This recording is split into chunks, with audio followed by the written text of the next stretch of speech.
कृष्ण भगवान की जय।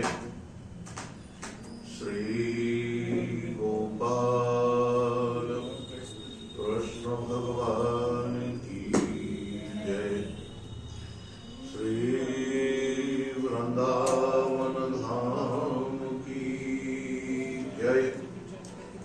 श्री वृंदावन धाम की जय। परम पूज्य श्री स्वामी जी महाराज की जय। परम पूज्य श्री स्वामी जी महाराज की जय।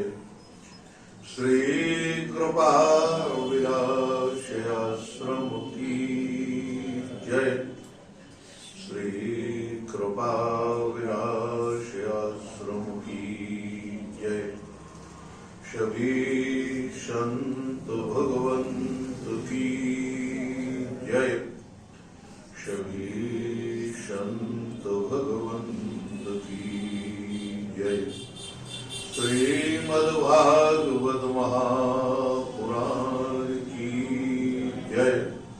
श्री व्यास नारायण भगवान की जय। जय जय श्री राधे।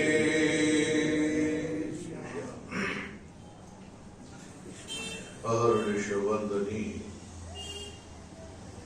नित्य प्रति प्रातः स्मरणीय परम पूज्य श्री सद्गुरुदेव युगल पाद पद्मों में साष्टांग प्रणाम। प्रातः स्मरणीय परम पूज्य महाराज श्री के युगल पाद पद्मों में साष्टांग प्रणाम।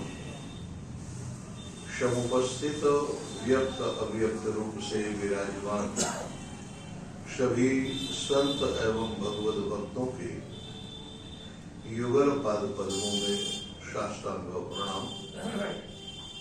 भगवत कथानुरागी सज्जनों एवं वात्सल्य रस की प्रतिमूर्ति भगवती मातृशक्ति अकारण करुणा वरुणालय परात्पर परब्रह्म परमेश्वर जगद नियंता जगदाधार जगदीश्वर भगवान की अहेतु की कृपा का फल है कि हम सब लोग दिव्याति दिव्य मधुराति मधुर परम रसमय दिव्य तेजोमय चिन्मय धाम श्री वृंदावन में प्रातः स्मरणीय परम पूज्य महाराज श्री की छो छाछ से भरा हुआ यह कृपा विलास प्रांगण इसमें प्रवेश कर उनके ही बाकी आराध्य गोपाल कृष्ण भगवान की वाङ्मयी प्रतिमूर्ति श्रीमद् भागवत महापुराण का नित्य स्वाध्याय के माध्यम से सत्संग लाभ प्राप्त कर रहे हैं। नारायण, आइए हम सब लोग अपने कथा के प्रसंग पर प्रवेश करते हैं। पूज्य पाद कवि पावन अवतार गोस्वामी जी महाराज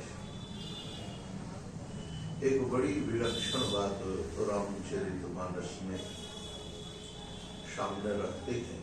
वो कहते हैं, जब तक धर्म के माध्यम से परमात्मा का वर्णन नहीं होगा, निर्गुण परमात्मा हो चाहे सगुण परमात्मा हो, और उसके साथ जब तक विविध तत्वों का वर्णन नहीं होगा, तत्व का मतलब है संसार और व्यवहार, इन के साथ लेकिन कैसे कहा, वर्णन तो परमात्मा का हो, विविध तत्वों का हो, व्यवहारिक हो, पारमार्थिक हो, लेकिन भक्तों के माध्यम से हो। अगर वो केवल केवल केवल और उपदेश ही उपदेश चलता रहे तो वो उपदेश बैठने वाला नहीं है। लेकिन कहीं भक्तों के माध्यम से अगर कोई कथा हमारे जीवन में आ जाए तो वह बात बन जाती है। इसीलिए क्योंकि भक्तों के माध्यम से जब बात होती है तो उसके साथ भक्तों के जीवन में ज्ञान वैराग ये दोनों चीजें रहती हैं। और जो ज्ञान और वैराग्य होता है तो नारायण गोस्वामी जी कहते हैं ज्ञान वैराग्य क्या है? कहा ये ज्ञान और वैराग्य ही संतों की दो आंखें हैं। ज्ञान विराग नयन उर गारी, ये दोनों आंखें हैं। परमात्मा को देखने वाली जो आंख है, भक्ति को देखने वाली जो आंख है, वो ज्ञान और वैराग्य की चाहिए। इसीलिए गोस्वामी जी ने कहा ब्रह्म निरूपण धर्म विधि वर्ण ही तत्व विभाग कहानी कथा भगवंत की संयुत ज्ञान विराग। भगवान की कथा, लेकिन उसके साथ उस कथा में ज्ञान और वैराग्य दोनों। क्यों? क्योंकि भगवान को देखने के लिए, भक्ति को देखने के लिए ये दोनों आंखें बहुत जरूरी है। अगर आंख नहीं होगी, भक्ति क्या है जानते हो? भक्ति को कहा गया हृदय, और उस भक्ति को देखने के लिए कहा है आंख। आंख एक ना हो तो भी काम चलता है, और दो ना हो तब भी लाठी पकड़ के व्यक्ति, और हृदय हार्ट फेल हो जाए तो इसलिए हृदय चाह, ये हृदय भक्ति है, ध्यान रखना। बिगर भक्ति के, समर्पण के भगवान का दर्शन संभव नहीं है। यहाँ पर आइए हम लोग अपने प्रसंग पर प्रवेश करते हैं। बड़ा मधुर प्रसंग है। महाराज प्रिय व्रत को ब्रह्मा जी समझा रहे हैं। एक वाक्य बड़ा विलक्षण कहते, मुक्तो पितावत् विभ्रयात् स्वदेह मारब्धमस्नन् अभिमान शून्य। जिसके जीवन में जो मुक्तोपि मुक्त हो चुके हैं, मुक्त होने का नाटक करना एक अलग बात है और मुक्त होना अलग बात। हम कभी कभी देखते हैं हमारे, क्या सब साधु वेशधारी साधु हैं? किसी किसी की मजबूरी है इस वेश में रहना, उधर भी ठिकाना नहीं है, इधर भी अगर ऐसे रहेंगे तो ठिकाना नहीं। अब चलो बाबे बन जाओ। मन में कुछ और है, क्रियाओं में कुछ और है, व्यवस्था है। क्यों? ये अलग पता लगे। इसलिए मुक्तों की यहाँ जो शब्द कहा वो ध्यान देना चाहिए। जो मुक्त महापुरुष है, मुक्त महापुरुष है, इसका मतलब जिसको संसार का कोई बंधन नहीं है, किसी भी तरह का, नारायण, न व्यक्ति का न वस्तु का। हमें तो भगवान छूट गए हैं कि तुम भजन करो निर्लेपता से रहने के, इसके बाद भी हम जबरदस्ती बंधन में पड़ना चाहते हैं। हम किसी व्यक्ति का सहारा देखेंगे या वस्तु का सहारा देखेंगे, अलग अलग ढंग से। अरे भगवान ने अवसर दिया है, मुक्तो पितावद विभ्रयात् स्वदेह। देह, स्वदेह कह देने का मतलब क्या है? इस देह अकेले में नहीं, देह के विकार जन्य जितनी भी इंद्रियां हैं, एक चीज कह देना अभिप्राय से, उसको थोड़ा ध्यान में रखें। इंद्रियों का जो विकार है ये कितनी देर का है? थोड़ी देर का, 2 मिनट, 4 मिनट का, 10 मिनट का, ये विकार है। लेकिन इस विकार के माध्यम से पूरा जीवन चौका लग जाता है कि नहीं? स्वादेह आरब्ध अस्नन भी अभिमान्य शून्य। और इसके बाद कहें कि हम महाराज अभिमान शून्य हो गए। लेकिन वो महापुरुष जो मुक्त हैं और अभिमान शून्य है, जिनके जीवन में कोई अभिमान नहीं है किसी तरह का कोई अभिमान अगर नहीं है, तो नारायण वो कैसे हैं? कहा महाराज वो यथानुभूतम प्रतियाति निद्रा किंत्वन्य देहाय गुणान वृणत्ते। वो मुक्त महापुरुष भी उन परमात्मा की कृपा से ही चलते हैं। ब्रह्मा जी कह रहे हैं, थोड़ा ध्यान देना। वो कहते हैं, अरे प्रियव्रत, जो मुक्त महापुरुष हैं, जिनका अपने देह से जो ऊपर उठ चुके हैं, हमने ऐसे महापुरुष को देखा, हमारा दर्शन किया है, जो गृहस्थ के घर में भी दिगंबर रहते थे। हमारे गुरु जी के यहाँ टन पाल बाबा दिगंबर रहते थे। वो बड़े से एक बार उस जमाने में हम लोग, मैं समझता हूँ हमारे 3री 4थी में हम पढ़ते थे।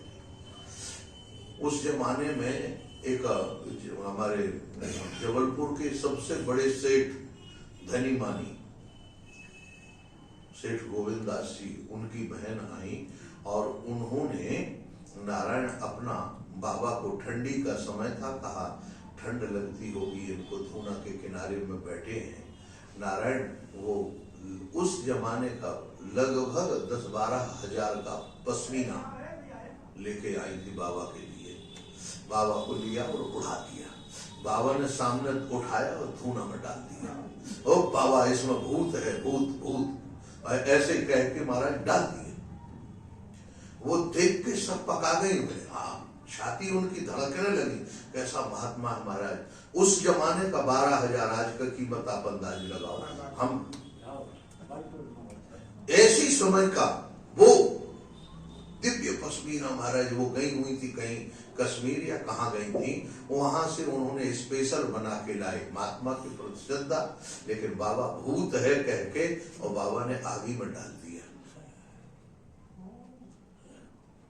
कुछ नहीं बोल पाई महाराज, क्या बोलेगी? मंगाया तो था नहीं कि हमें लाके दो, लिया और डाल दिया। और भूत है कह के कहा महाराज क्यों? कहा महाराज ऐसे महापुरुष, उनसे कभी कोई कुछ नहीं बोल सकता था महाराज।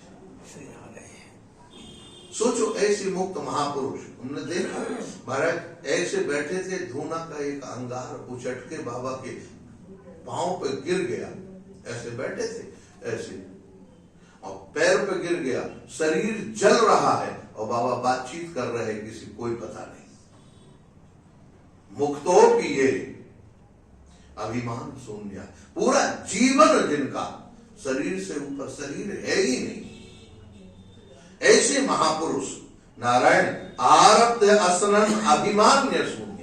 अभिमान का मतलब केवल गर्व नहीं, कुल का, रूप का, विद्या का, यौवन का, जवानी का, इसका रूप नहीं, इसका अभिमान नहीं। अभिमान का मतलब महाराज किसी भी तरह का मान नहीं, कहीं जैसे हैं वैसे ही ठीक है नारायण। और वो कैसे हैं? कहा शून्य आरब्धम असनम। ऐसे महापुरुष जो केवल प्रारब्ध के बल पर रहते हैं,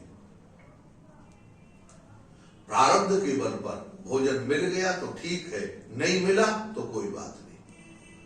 हमारे पूज्य महाराज श्री, मैं कभी कभी देखता हूं, महाराज वशिष्ठ गुफा में जो रहते थे, तो उस समय ऐसा नहीं कि भिक्षा के लिए निकलते थे, कहीं जाते थे। अभी प्रारब्ध के वश जो मिल जाए, श्रृंगवेरपुर में जब भजन करते थे तो इस दृष्टि से कि जो परमात्मा सबको देने वाला है वो गोपाल हमको भी देगा ही नारायण, और उसने वहां व्यवस्था की। तो ऐसे महापुरुष नारायण वो कौन? प्रतियात निद्रा, नारायण वो जो हमेशा इस संसार से उदासीन रहते थे। निद्रा का मतलब नींद, जब सो जाते हो तो कुछ दिखाई देता, सुनाई देता, इंद्रियों में कोई हरकत होती है, लेकिन जगने के बाद चेतना में हरकत होती है ना। तो इसी तरह से ये निद्रा जो है नारायण, जो जीते जी संसार से नींद ले लिया, संसार से अलग हो गया नारायण। और वो कौन है? किम त्वन्य देहाय गुणान प्रणते, नारायण उसको किसी के गुण और किसी के अवगुण से कोई लेना देना, ऐसा महापुरुष। अब ब्रह्मा जी अपनी बात बड़े ध्यान से, इतनी अभी भूमिका कल तक बनाई, जो बात कहना थी अब कह रहे हैं। क्या कह रहे हैं? भयम प्रमत्तस्य वनेष्वपि स्यात् यतः स आस्ते सहसत् सपत्न्यः जितेन्द्रियस्यात्मरतेर्बुधस्य ग्रहाश्रमः किन्नु करोत्यवध्यम्। बेटा अच्छा एक बात बताओ, मानो ब्रह्मा जी ने बड़ा सुंदर एक दिव्य प्रश्न पूछा।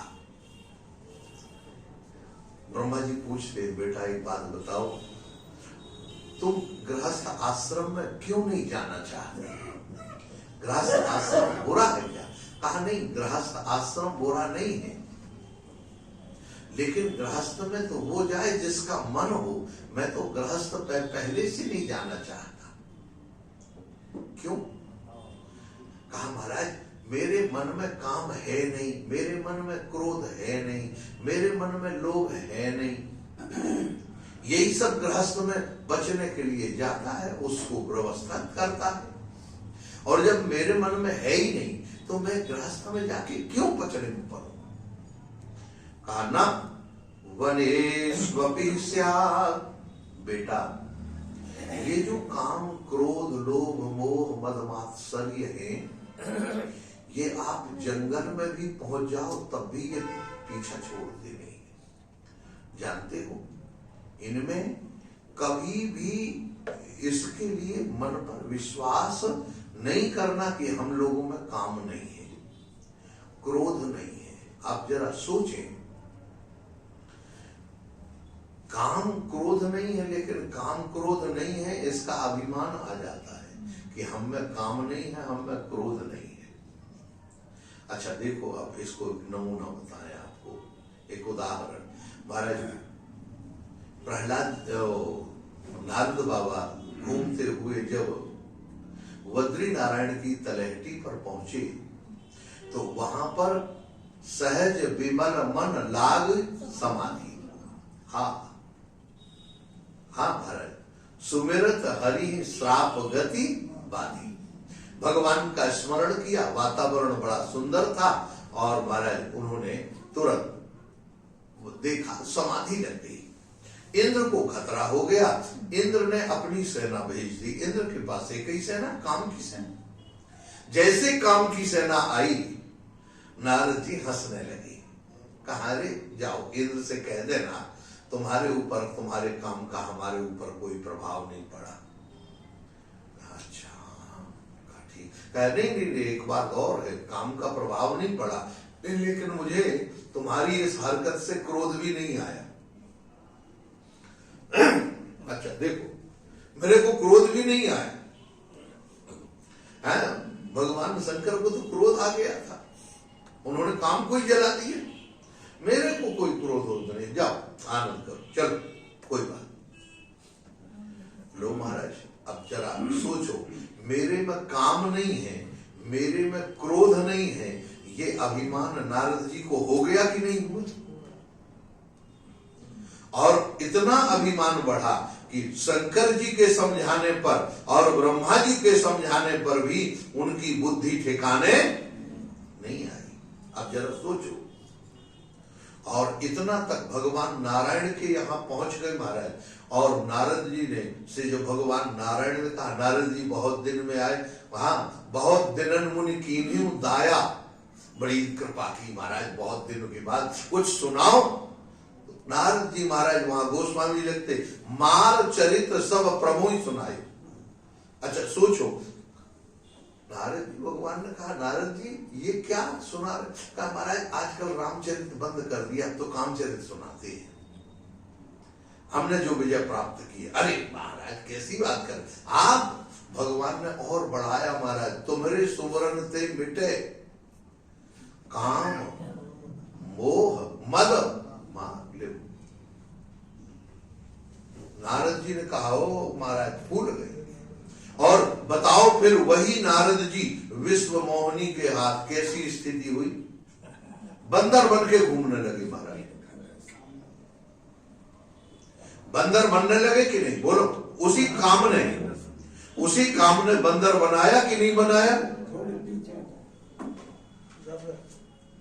तो हमें नारायण, जब ये विषय, एक बात ध्यान रखना, अगर हमारे मन में है, इसका स्पष्ट आप स्पष्टीकरण समझ लें, अगर हमारे मन में है तो हमें काम का, अगर काम का उद्वेग है, क्रोध लोभ मोह मद मात्सर्य है, तो महाराज गृहस्थ में प्रवेश करने में कोई बुराई नहीं है। लेकिन अगर काम का उद्वेग नहीं है तो गृहस्थ में कभी प्रवेश नहीं करना चाहिए।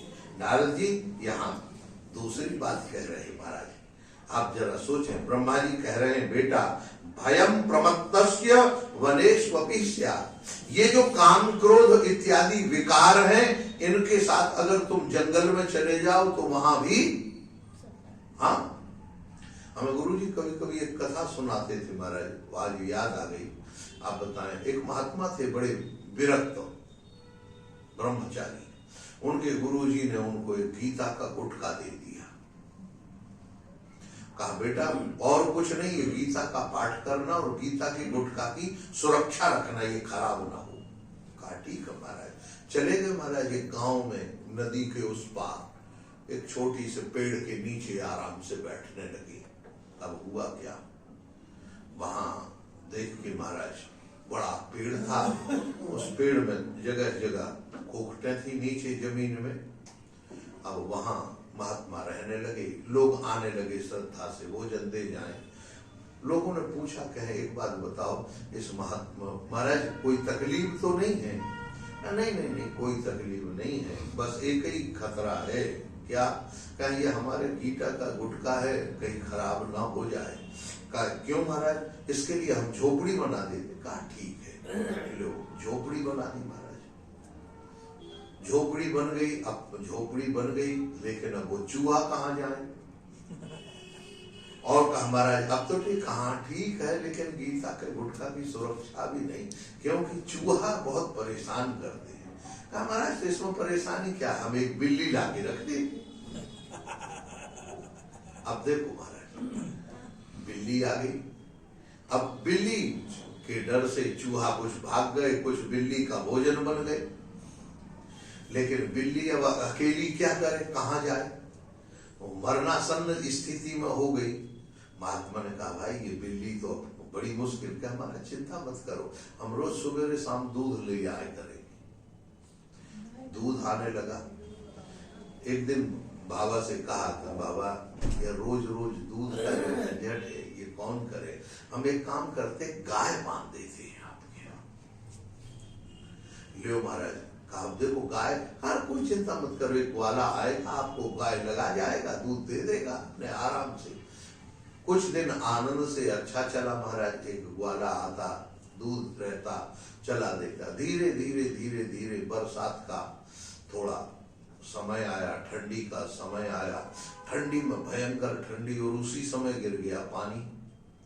नदी में थोड़ी बाढ़ हो गई, अंधेरा होने लगा। ग्वाला बीमार पड़ गया महाराज। उसने अपनी बेटी को भेजा, बेटी बड़ी थी, जवान थी, बेटी को भेजा महाराज। बेटी आई, देखा लेकिन अब बेटी बाबा की सेवा करने लगी, महात्मा की सेवा करने लगी। हुआ क्या, थोड़े दिन में बाबा का हो गया मन खराब, बेटी का भी मन खराब हुआ, दोनों का मन खराब हुआ। महाराज गृहस्थी बन गई, और जब गृहस्थी बन गई तो बड़े बच्चे कच्चे हो गए। अब बच्चे कच्चे हुए तो एक दिन उनके गुरुजी घूमते हुए निकले। गुरुजी निकले, गुरुजी ने कहा बेटा ये सब क्या? कहा गुरुजी कुछ मत पूछो, ये गीता के गुटका का विस्तार है, ये गीता का गुटका है। इसकी सूरत कहने का मतलब एक बार एक विषय के लिए आपने छूट दी और इसने अपना कुनवा इकट्ठा, आप ये समझ लीजिए। तो इसलिए यहां लिखा है प्रमाद पूर्वक अपने जीवन में ब्रह्मचर्य पालन करने का, भगवत भजन करने के लिए कभी भी प्रमाद नहीं करना चाहिए। जीवन में प्रमाद नहीं आना चाहिए। या आस्ते सट सपत्नियां, ये 6 पत्नियां सबके पास में है महाराज।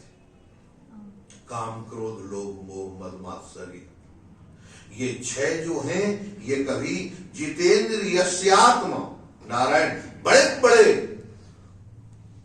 महापुरुष जिनने इंद्रियों पर विजय प्राप्त कर ली है, उनको भी नारायण च्युत होने में देरी नहीं लगती है, उनको फिसलने में देरी नहीं लगती है।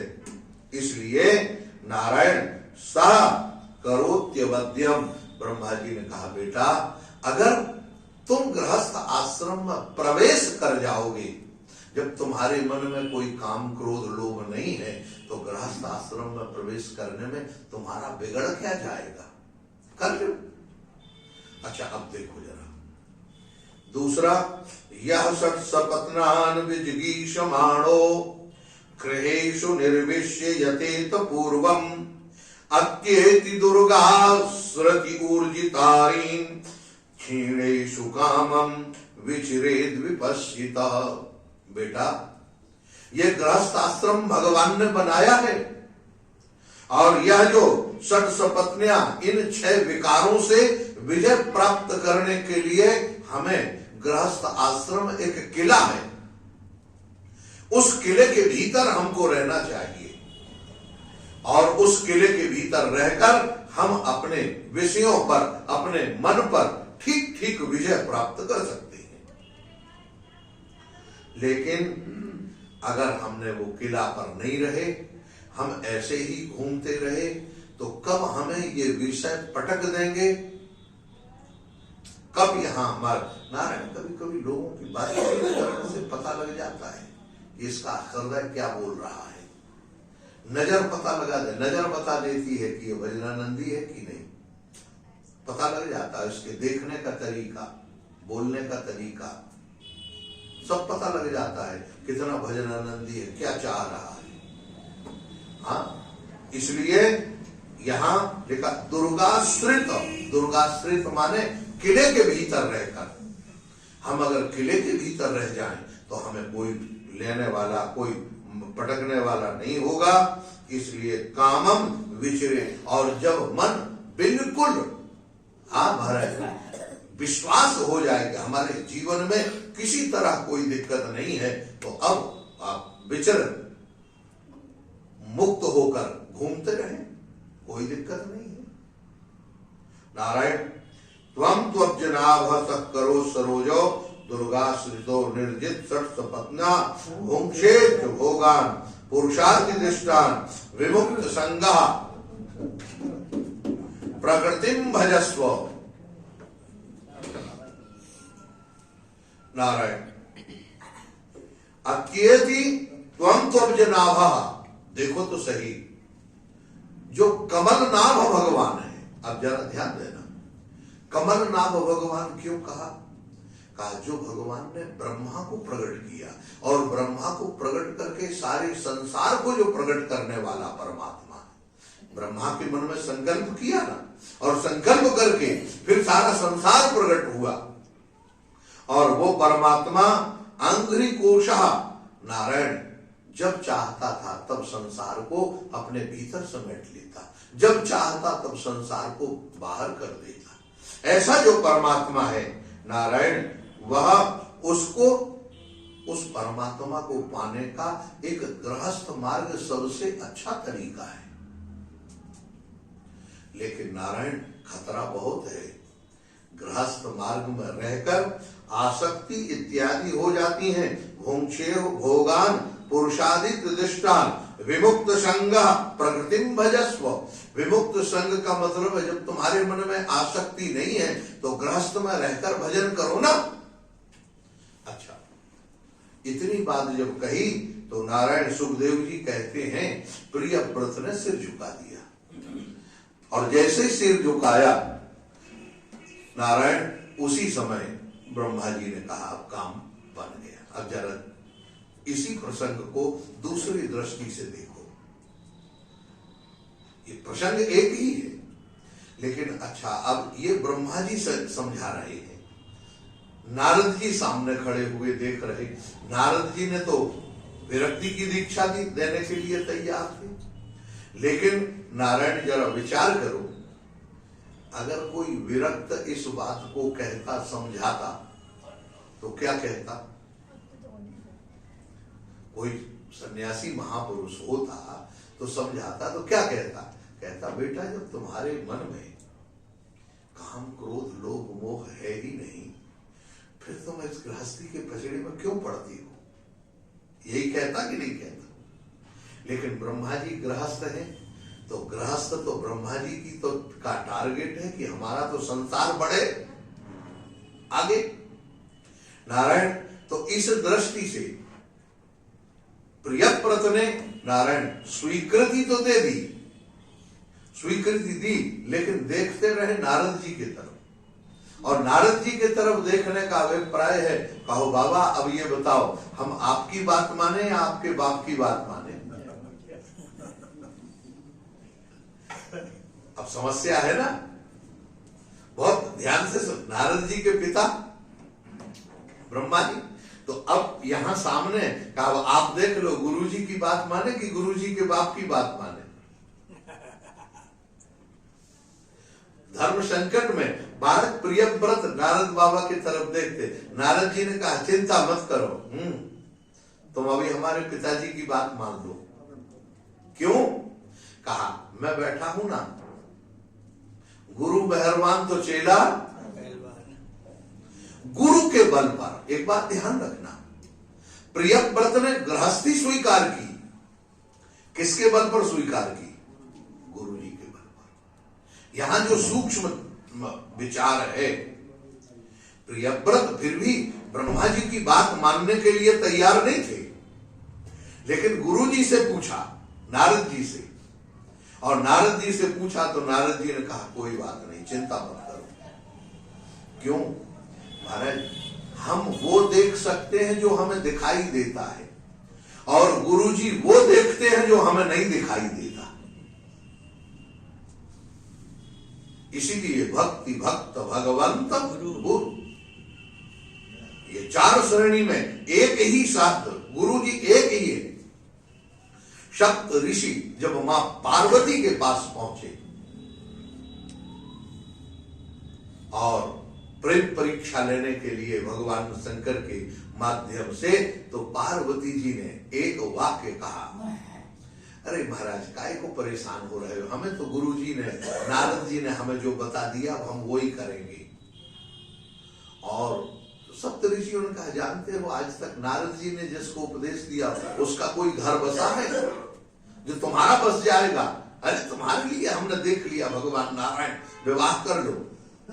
पार्वती जी ने दो डूक एक बात कही महाराज, गुरु के बचन प्रतीत न जेही, सपने हूं सुख संपत्ति नहीं तेही, सदगुरु वैद्य वचन विश्वासा, संयम यहाँ नियम कह आस। महाराज संयम नियम न विषय कर आशा। एक बात ध्यान रखना, सदगुरु वैद्य है, और वैद्य महाराज नाड़ी देखकर बता देता है कि तुम्हारे शरीर में क्या विकृति हो रही है। तो जो सदगुरु है वो तुम्हारी मनोवृत्ति और तुम्हारा शील स्वभाव देखकर बता देता कि तुमने संसार का कितना तुम्हारे अंदर प्रभाव है। लेकिन बताएगा कब? का जब उसकी वाणी पर विश्वास होगा। सदगुरु वैद्य वचन, उसकी वाणी पर विश्वास करके, लेकिन क्या करो? का संयम नियम, संयम इंद्रियों में रखो और साधन में नियम रखो, भजन में नियम रखो, जीवन में संयम रखो, और न विषय कर आशा, विषयों की आस छोड़कर, विषय की आशा करके तुम भजन करने लग जाओगे, वो भजन किसी काम का नहीं है महाराज। क्यों? क्योंकि भगवान आवश्यकता की पूर्ति करते हैं, अनावश्यकता का तो निवारण वैसे ही कर देते हैं। इसलिए सदगुरु वैद्य वचन विश्वास, संयम, हमारे जीवन में संयम होना चाहिए। और जब तक हमारे जीवन में, तो संयम कहां हो? कहा महाराज, संयम होना चाहिए इंद्रियों में, संयम होना चाहिए मन में। हम मन में, इंद्रियों में संयम का, कई लोग हमारे सामने आते हैं, देखते हैं महाराज, और मुझे बड़ी निराशा होती है जब कभी समझाते भी हैं, और जब व्यक्ति नहीं समझता तो जीवन में निराशा होती है। मैं सोचता हूं भगवान की कैसी विलक्षण माया है। हाँ महाराज, मन में निर्विकारता का, ये कहेंगे हमारे मन में कोई विकार नहीं है, नहीं, हम ऐसा नहीं चाहते, लेकिन पता लगा फिर ऐसा भी चाहते हैं। व्यक्ति जीवन में आगे वो बढ़ता है नारायण जिसके जीवन में एक निश्चय होता है। जिसके जीवन में निश्चय नहीं है नारायण, वो कभी भी ना तो संसार के मार्ग में आगे बढ़ सकता है, ना तुम्हारे परमार्थ के मार्ग में आगे बढ़ सकता है। वो कहां भी, कैसे भी, कब गिर जाएगा उसका कोई भरोसा नहीं। इसलिए पहले दृढ़ता होनी चाहिए, एक नियम होना चाहिए। पार्वती जी ने जब ये कहा और अंतिम में अपना निर्णय बता दिया, आप देखें जरा, सप्त ऋषि से एक ही निर्णय बताया, क्या कह दिया? कहा महाराज सप्त ऋषि आपसे गलती हो गई। क्या गलती हुई? कहा महाराज पहली गलती हो, तुम अगर मुझे पहले मिल जाते तो तुम्हारी बात मानती, जो तुम मिलते प्रथम मुनीसा तो तुम्हारा आयुष धर सीसा, तुम्हारी आज्ञा में सिर पर धारण करती, और आज्ञा अब मैं जीवन नारद संग सोहारा। अब तो नारद जी के वाणी पर मैंने विश्वास कर लिया, और अब मुझे कोई रोकने वाला नहीं, कोई टोकने वाला नहीं। लेकिन एक बात आपको बता दें, कहा अब आप व्यर्थ प्रयास मत करो, जन्म कोटि लग रगर हमारी, वरों शंभुनता रहम कुमारी। देखो एक दो टूक बात, हम जब तक हमारा निर्णय जीवन में निश्चय नहीं होता है, हम निश्चय, सबसे बड़ी समस्या क्या है? निश्चय न कर पाना। जीवन में सबसे बड़ी समस्या है निश्चय न कर पाना। अगर आपने निश्चय कर लिया तो उस निश्चय को कोई हटाने वाला नहीं है। आप जरा विचार करें, आपके जीवन में अगर निश्चय है तो बस काम बन जाए, और जिसका निश्चय ही नहीं है, जिसने अपने जीवन, निश्चय का मतलब निसंदेह चयन करना। एक चयन हमने अपने जीवन में कर लिया कि क्या, एक मार्ग का तय कर लेना, हम या तो परमार्थ के पथ पर चलेंगे या इधर चलेंगे, कैसे भी। ये निश्चय जब तक नहीं होगा तब तक काम नहीं बन पाएगा महाराज, और वो काम बनेगा तभी बनेगा जब निश्चय होगा। यहाँ पर महाभागवत परमात्मा श्री प्रियव्रत जी महाराज, प्रियव्रत जी ने नारद जी की आज्ञा का पालन करते हुए, ब्रह्मा जी की आज्ञा का पालन करते हुए, और उन्होंने सिर झुका दिया। कहा महाराज जो आज्ञा आपकी। ब्रह्मा जी समस्त देवताओं के साथ में आनंद से अपने धाम को चले गए। लेकिन इधर जरा विचार करें, यहां हुआ क्या? यहां नारायण इनकी महाराज प्रजापति विश्वकर्मा की बेटी बृहस्पति के माध्यम इनका विवाह हो गया था। बृहस्पति से विवाह हुआ, और बृहस्पति से विवाह होने के बाद इनके 10 पुत्र हुए। अब देखो जरा, बहुत ध्यान से सुनना।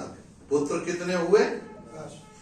आग्निध्र, इद्मजिह्व, यज्ञ, यज्ञबाहु, महावीर, हिरण्यरेता, धृतपृष्ठ, सवन, वेदातिथि, वीतिहोत्र और कवि।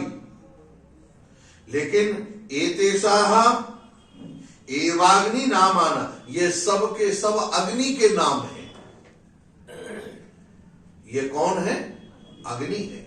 अग्नि का मतलब ये जन्मजात दुर्धर्ष महापुरुष है। अच्छा, अग्नि में जो डालो वो समाप्त हो जाता है कि नहीं? बोलो। इसका मतलब है इनमें संसार का कोई प्रभाव पड़ने वाला। क्यों भाई?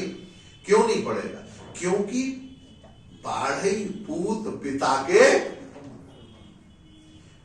पुत्र का जो उत्कर्ष होता है, याद रखना, वो पिता के धर्म से होता है।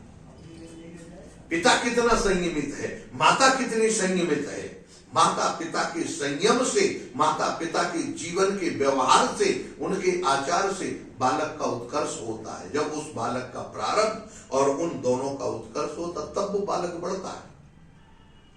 इधर प्रजापति महाराज प्रियव्रत कौन है?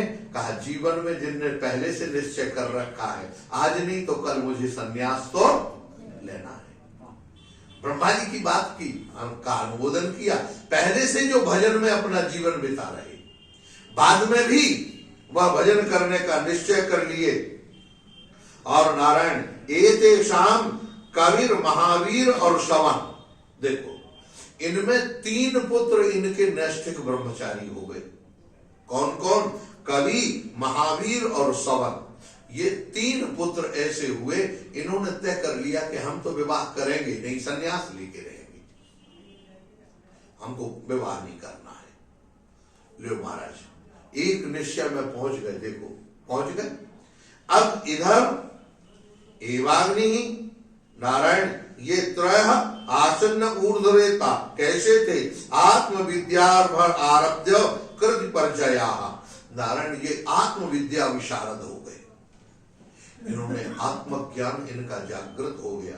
आत्मज्ञान उसका जागृत होता है, ध्यान रखना, जो आत्मविद्या, आत्मविद्या माने अपने गुरुदेव के बताए हुए रास्ते पर ईमानदारी से चलता है।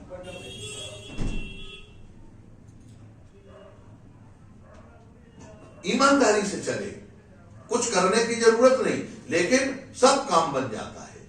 और पारमहंस श्रमण भजन, परमहंस गति उसको मिल गई भजन करने। मैं आपसे एक निवेदन करूं महाराज, मुझे अयोध्या के एक महात्मा प्रातस्मरणीय परम पूज्य स्वामी श्री राम हरसनदास जी महाराज का जब दर्शन करने के लिए गए थे, आज से बहुत दिन पहले की घटना है। उस समय मैंने कहा महाराज हमारे लिए कोई उपदेश, कहे जीवन में एक नियम बना लो, कोई इतने ही नियम बनाओ कि सवेरे से चाहे 4 बजे उठ जाओ और कुछ नहीं करो, हम 4 बजे अपने माथे पर तिलक लगा लेंगे बस। नारायण ये तिलक ही तुम्हारा जीवन पार लगा देगा। ये उनकी वाक्य है, मेरा अपना नहीं, आप ये समझ लीजिए। तिलक सिद्ध हो जाएगा। आप 1 माला गायत्री करेंगे, ज्यादा नहीं, एक माला गुरुदेव का भजन करेंगे, गुरुदेव का गुरु मंत्र का आप नियम बैठकर 4 बजे 5 बजे 6 बजे जो भी एक नियम है, हम चाहे कुछ हो जाए, एक माला भजन करेंगे तभी जल ग्रहण करेंगे। महाराज ये एक माला भजन आपका जीवन पार लगा देगा, सिद्ध बना देगा, क्योंकि नियम पूरा। एक माला भजन कितना किया जाए आज तक कोई नहीं बता सकता है, कितना भजन करेंगे तब भगवान का दर्शन होगा। लेकिन ये सब लोग कहते हैं बिगर प्रेम रीझे नहीं नटवर नंद, भगवान बिगर प्रेम के मिलने वाले नहीं है। मधुसूदन सरस्वती जी महाराज, हाँ मधुसूदन सरस्वती जी ने भगवान श्री कृष्ण का दर्शन करने के लिए अनुष्ठान किए, 24 अनुष्ठान कर लिए, लेकिन दर्शन नहीं हुआ। और दर्शन जब नहीं हुआ तो संसार से विरक्ति हो गई, मन में खिन्नता आई, लेकिन अंदर ही अंदर भगवान का प्रेम बढ़ गया। और जैसे गंगा स्नान करके संन्यास लेके देखा तो ठाकुर जी सामने खड़े हुए थे, उनके मुख से सीधा एक श्लोक निकल गया महाराज। आज ऐसा कोई वक्ता नहीं है जो उस श्लोक को न गाता हो, मंगलाचरण में न कहता हो। बंसी विभूषित करा नवनीरदाभा पीतांबरा दरुण बिंब फलादरुष्टा पूर्णेन्दु सुंदर मुखा दरविंद नेत्रा कृष्णात् परम किमपि तत्त्वमहं न जाने। देख महाराज, मधुसूदन सरस्वती जी का अद्भुत वेदांत का ग्रंथ है चित सुखी, उसका मंगलाचरण है। हाँ महाराज, अद्वैत वीथि पथिकैरुपास्याः स्वराज सिंहासन लब्ध दीक्षा केनापि देवेन वयम हठेन दासी कृता गोप बधू बिटेन। मुझे एक गोपी के पीछे उनका पल्लू पकड़कर चलने वाला श्री कृष्ण ने मेरे को अपना बना लिया, मेरे हृदय से। ये अद्वैत वेदांत का मंगलाचरण सोचो आप जरा। वो कहते थे मैं तो अद्वैत पथ का पथिक हूं, लेकिन भगवान श्री कृष्ण तो ये कहां हमारा ये नियम पूर्वक, लेकिन उस नियम में जब प्रेम उत्पन्न हो जाएगा, जब तक प्रेम उत्पन्न नहीं होगा, परम पूर्ण प्रेमास्पद नारायण, उस प्रेम में इनके बाद यहां लिखा हुआ तस्मिन् शमशीला पहर्ष नारायण, इनका और भी एक दूसरी पत्नी से 3 पुत्र हुए, तामस, रैवत और मनवंतर। 2 पत्नियां थी, इन दोनों पत्नियों से इनके वो 3 पुत्र हुए महाराज। तीनों अग्नि के नाम थे ये भी, क्योंकि ये सब अग्नि जैसे दुर्धर्ष थे। और यहां पर महाराज अब प्रियव्रत ने सोचा गृहस्थी हो गई है तो कुछ गृहस्थी का नया काम करना चाहिए। देख महाराज, बामथरा काजर की कोठरी जे आमे थे कारे, काजर की कोठरी में कितनो ही सयानो जाए, पर एक रेख काजर की लागे है तो लागे है। नारायण ये गृहस्थी है, बड़े बड़े महापुरुष भी इसमें अगर फंस जाए तो गृहस्थी की आसक्ति से निकलना, हाँ ये मत समझना कि नहीं, वो तो सदगुरु ही निकाल सकते हैं जब हम सदगुरु के शरणापन्न रहे। यहाँ पर महाराज उन्होंने सोच लिया रजनी मपि करिष्यामि दिनम नारायण। अब यहाँ प्रियव्रत ने सोचा क्या करें क्या करें क्या करें। अरे राम राम राम राम, एक दिन देखा भगवान भुवन भास्कर महाराज दिन भर प्रकाश देते, शाम के समय अस्त हो रहे थे मलयाचल पर्वत के किनारे जाके। उन्होंने कहा बताओ, एक समय दिन एक समय रात, ये कोई बात है? मैं ऐसा करूंगा 24 घंटे दिन रहेगा। अब देखो भगवान की व्यवस्था में दखलंदाजी देना, सोचो जरा। ये कभी कभी लोग होते ही हमारा किसी किसी के मन में आ जाता है। हाँ, एक दो व्यक्ति आपस में, दो मित्र चले, उन्होंने कहा चलो हम लोग कोई मौलिक विषय पर शोध करें। अच्छा, मौलिक विषय पर क्या शोध करें? कहा देखें भगवान ने क्या क्या गलतियां की हैं। आप लोग भगवान की गलती निकालने चले, जरा सोचो आप, ये मनुष्य की ताकत है महाराज। हाँ, दूसरी ताकत नहीं करता। उन्होंने गलती निकालने के लिए जब आगे चला, देखा महाराज पहली गलती क्या है? कहा देखो सबसे पहली गलती है, ये पेड़ों में कांटे लगाने की क्या जरूरत थी, चाहे जहां गिर जाते हैं, पहली गलती। दूसरी गलती देखिए, छोटी सी बेल पड़ी हुई थी, मरी मराई सी दुबली पतली बेल, उसमें इतने बड़े बड़े फल। कहा दूसरी गलती ये, अरे बड़े पेड़ में बड़ा फल होना चाहिए, छोटे पेड़ में छोटा फल। क्या परमात्मा की बुद्धि हमको मिलता तो बताते।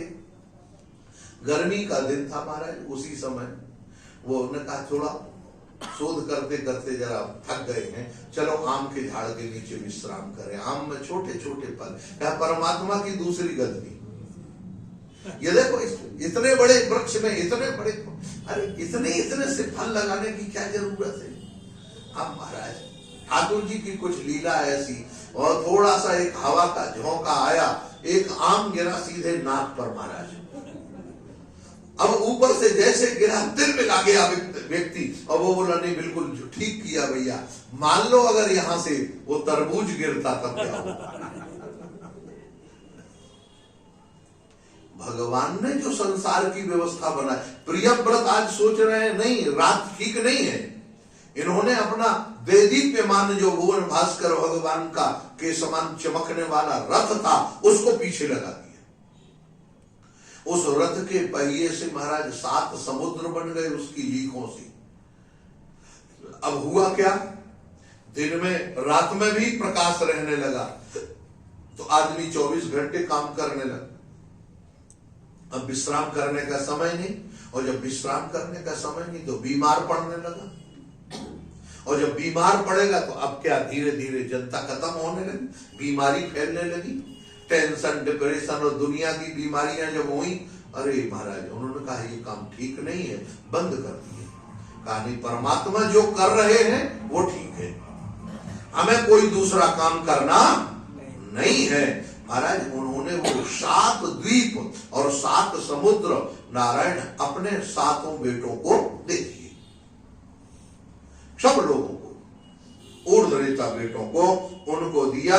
और सप्त सिंधवः घृतः जाम्बू प्लक्ष शार्मली कुश क्रौंच पुष्कर संज्ञा एतेषाम, ये सब एक एक दूसरे से बड़ा है महाराज।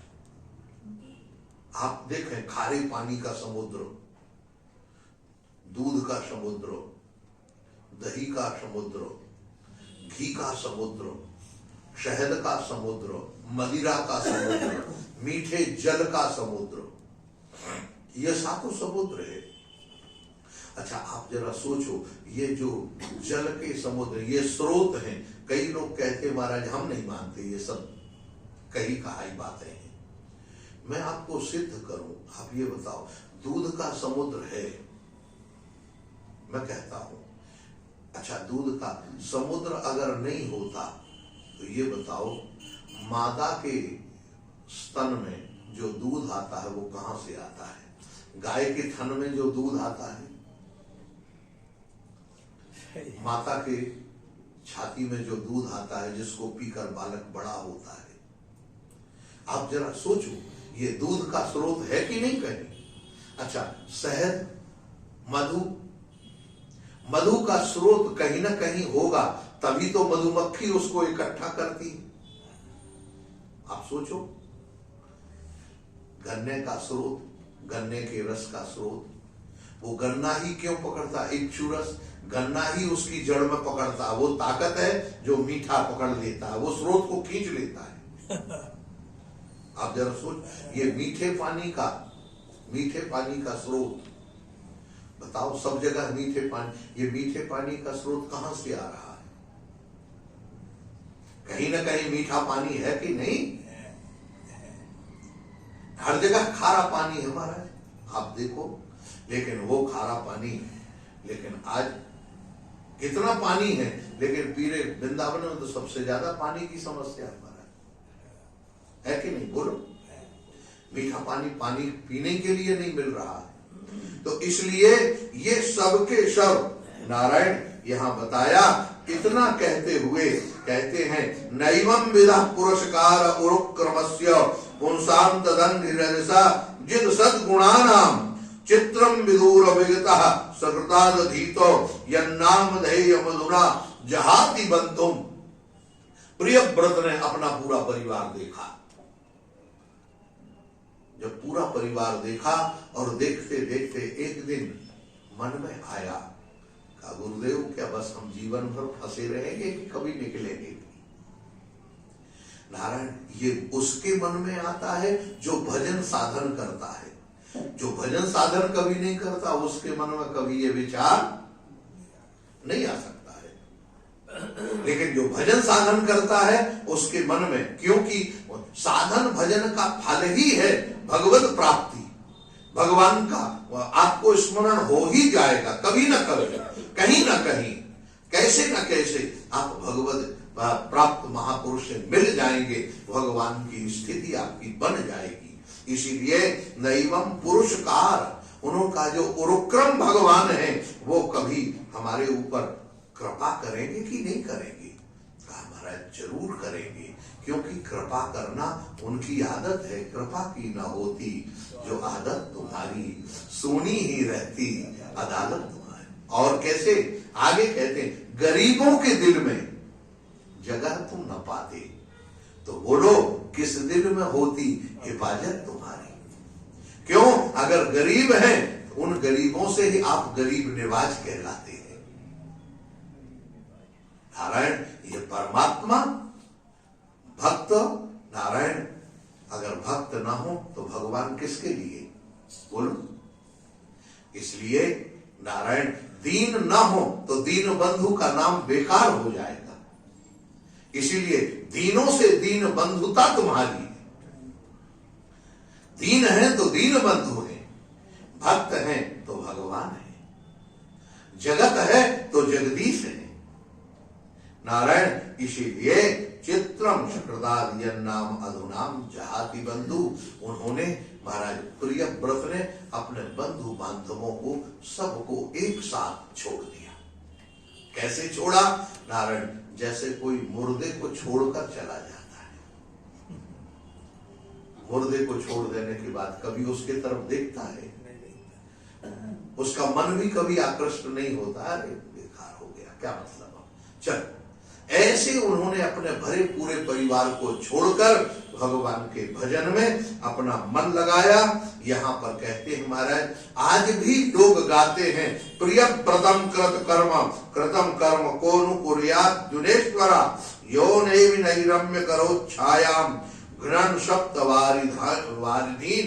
ऐसा कौन है प्रियव्रत के अलावा जिसने 7 समुद्र बनाए, 7 पर्वत बनाए और प्रत्येक स्थानों को बांट कर अपने अपने बेटों को देकर, जिसमें कोई झगड़ा ना हो, सारी व्यवस्था करके, ऐसा कोई प्रियव्रत के समान आज तक कोई राजा नहीं हुआ है।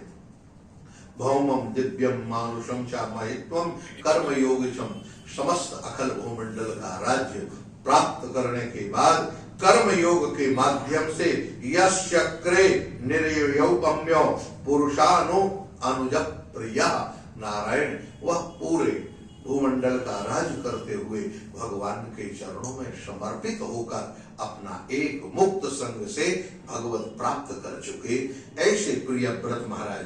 आगे आग्निध्र जी का चरित्र है, बड़ा दिव्य चरित्र है। मैं इनके बेटे आग्निध्र का उसकी चर्चा कल करेंगे। बोलिए गोपाल कृष्ण भगवान की जय जय श्री राधे। हरे कृष्ण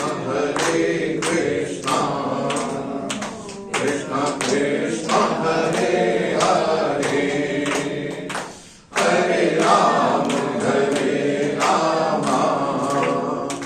राम राम हरे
परम पूज्य श्री स्वामी जी महाराज की जय। श्री कृपा विनाश आश्रम की जय। सभी संत भगवंत की जय।